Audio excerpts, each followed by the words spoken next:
Dobar dan, dobrodošli u radionicu, prvu radionicu string arta. Ako ste nekad radili, sad ćete se podsjetiti, ako niste, onda možete naučiti. String art je inače tehnika gdje se na drvenu podlogu zabijaju čavlići i onda se oko toga plete različitim koncima, kao što su ovi konci za kukičanje, ili zlatni, ili srebrni, i tako dalje. No, od nečeg moramo krenuti. Ono što je najbitnije, danas ćemo pokazati kako krenuti sa najjednostavnijim načinom pletenja u string artu. Da bi ispleli ili povezali dvije linije, moraju imati jednaki broj čavlića. Pa evo, uzet ćemo za primjer. Ovdje imamo jednu liniju 2 puta po 12 cm, ovdje imamo 12 cm, ovdje 12, ovdje 12. Svaku tu liniju podijelili smo i označili svako 1 cm. I sad ćemo pokazati kako se u biti spaja.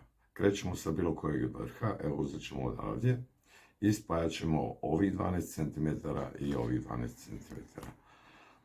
Pretpostavimo da smo zabili čavliće, ovdje smo vezali oko prvog čavlića i idemo na ovu liniju. Vraćamo se na drugu, pa idemo na ovu sljedeću, vraćamo se na treću liniju i bitno je da otprilike shvatite što ćete dobiti kao krajnji rezultat. Sve ćemo to još pokazati i kad budemo opleli, ali sada evo otprilike da znamo što ćemo dobiti ako napravimo ovu kombinaciju linija. Povlačeći ravne linije dobijamo parabole koje ovise o kutu pod kojim su te dvije linije povezane ili koje mi povezujemo sa koncem. Evo nas, da vidimo što smo dobili. I tu završavamo. Dobili smo jednu parabolu. Sad možemo spojiti ovih 12 i ovih 12 cm. Možemo krenuti odavdje ili odavdje. Evo sad krenut ćemo odavdje. Znači ovdje smo završili pa nećemo prekidati konac, nego ćemo sad spajati sa prvim sljedećim slobodnim.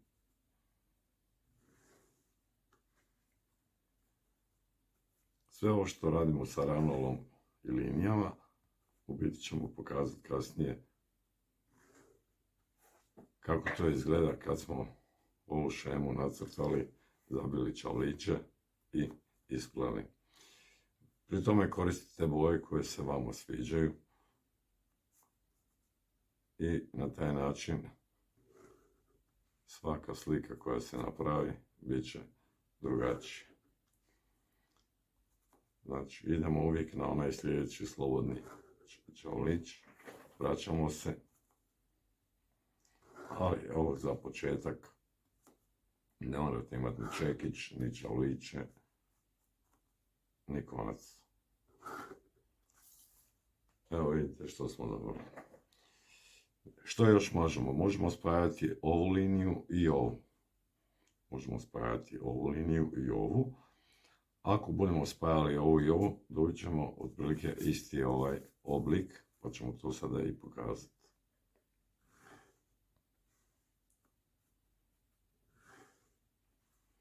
Ovo je inače dobro jer smiruje živce. Na radionicama koje smo imali i u Sisku i Petrinji i Glini, velik broj polaznika rekao da im je u stvari ovo najdraža tehnika.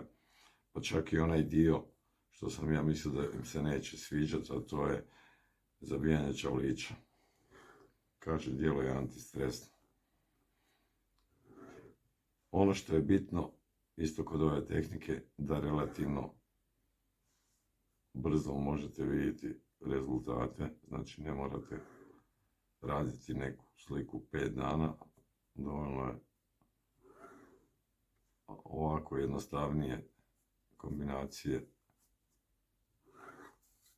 Evo ga, sad smo doveli i ovo. I sad na kraju ćemo probati spojiti ovu liniju i ovu. Mogli smo spojiti i ovu liniju i ovu. Možemo odavdje spajati sa ovim. Kombinacije su neograničene, možemo spajati ovo i ovo. Ajmo to probati. Znači, spajamo ovih 12 cm sa ovih 12. Znači, nećemo raditi paralelno, nego uvijek idemo sa suprotnim. Evo ga. Znači, to je ta prva linija. Druga linija.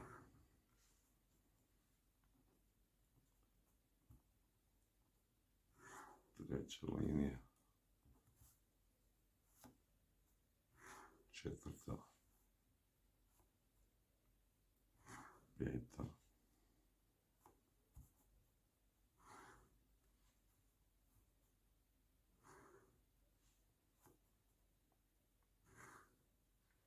Možete raditi sve u jednoj boji ili kombinirati boje, ono što je po meni uobičajeno i bolje.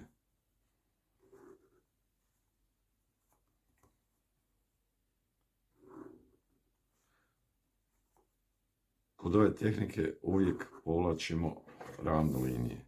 Evo sad smo dobili to. I još nam je ostala mogućnost da spojimo ovih 12 i ovih 12. Krenut ćemo odavde. Znači idemo na prvu slobodnu.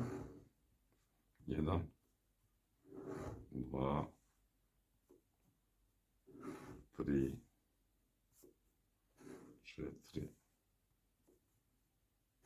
5, 6, ne trebamo ni brojati, 6.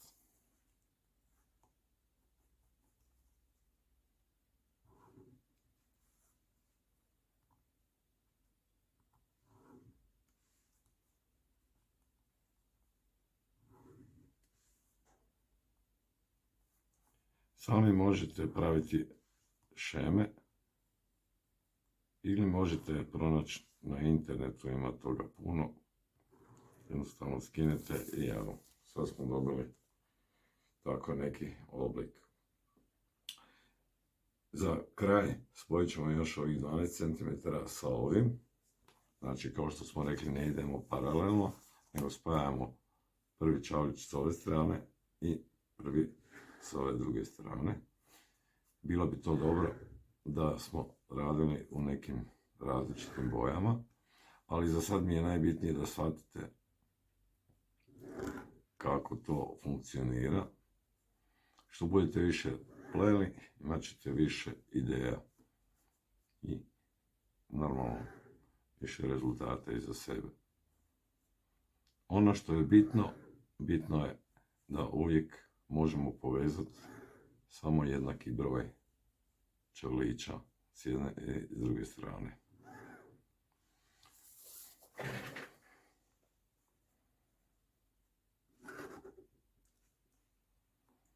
Mogu se kombinirati i različiti likovi.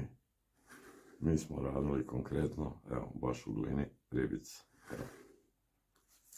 Znači, to je što se tiče ovoga. Više o string artu i načinima pletenja ćemo pokazati u sljedećim videima.